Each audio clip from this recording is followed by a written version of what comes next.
Study shows that over 90% of businesses fail because they start their businesses like this. They use their saved money as capital to pay for rent, then they order and bring products to the shop, and then they sit and wait for customers.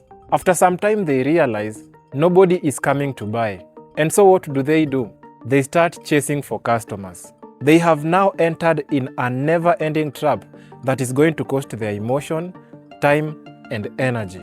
Chasing customers is not an easy task, and you can confirm this with your friends who are in business. In this video, I'm going to show you the best proven way to start a business that is guaranteed to grow according to this book, The $1 Million Weekend.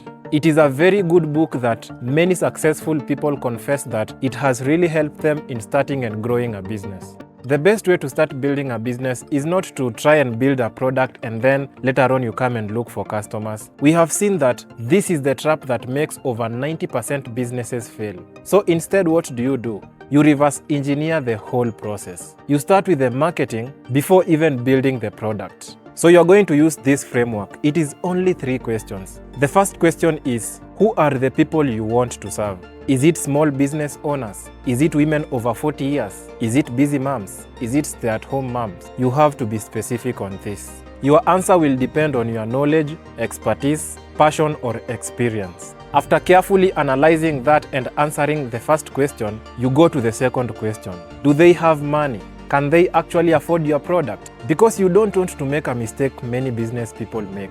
For example, you find someone selling products worth over 5k shillings. And this person has set his business around a university. And I'm like, can these people really afford such expensive products? Because university students don't have any source of income. And such kind of business is guaranteed to fail due to location. And you don't force things. If people around you can't afford the product you want to sell, you do either of these 2 things. Number 1, you either relocate to the place where people can afford your product, or you change that product. And it is that simple.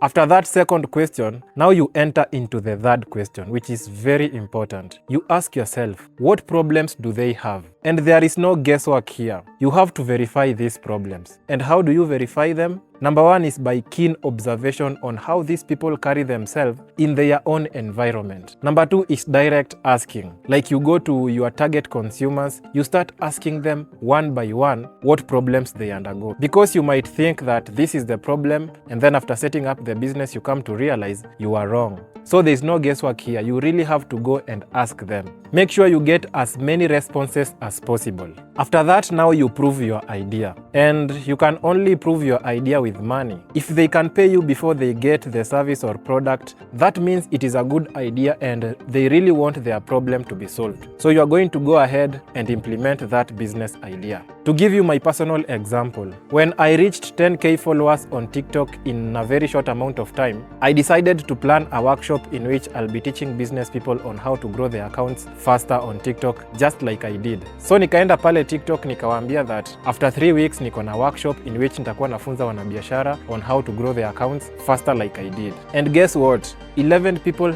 reached out and they paid me before I even designed the presentation that I was supposed to present during that day. Actually, that verified the idea. So what I did is I went and designed the presentation, and then I used some money that I had received from those people who had paid earlier to do some advertisement. And 20 more people came, and that's how the workshop was successful. So I didn't create the product first. What I did is I asked the people. That's exactly what this book is about. You ask yourself the 3 questions before starting a business, which is very important. Then you verify if they can pay. If you are yet to start a business, my recommendation is that you either enter into a service business or a digital product business. I want you to avoid entering in the physical product business like kuuza nguo ama viatu. I want you to avoid such kind of businesses because I've really speak to so many business people and I know the challenges they are going through. Physical product business, it is so saturated. Na kuna ma big fish. For example, somebody entering in an electronic business with 2 million shillings of capital. Then you enter with 100k.